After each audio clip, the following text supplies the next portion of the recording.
Bir gün bu dünyadan köçüp gedəndə fikirləş yadına sal günahını.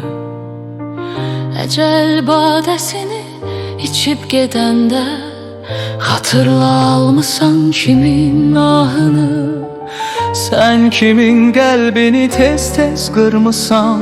Sen kime oyunlar, torlar qurmusan? Sen kimi yalandan kime yöneldip Kimin ürəyinə yara vurmusan?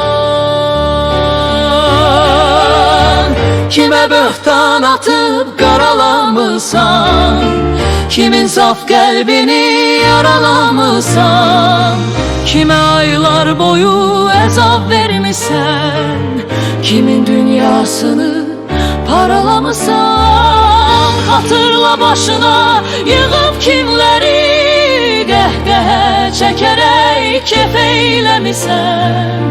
Kimin gülüşünü oğurlamısan? Kimin kədərindən nəf eyləmisən?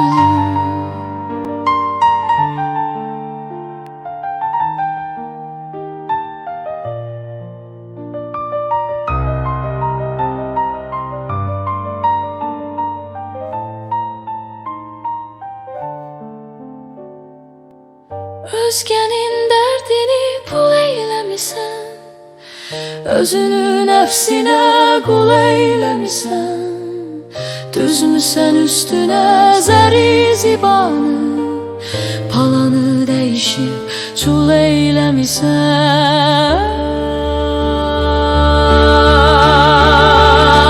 Çapırsan atını ey sağa sola, bir gün ilişərsən elbət bir kola. Nə deyim Allah'ın özü yönəltsin səni cəhənnəmə.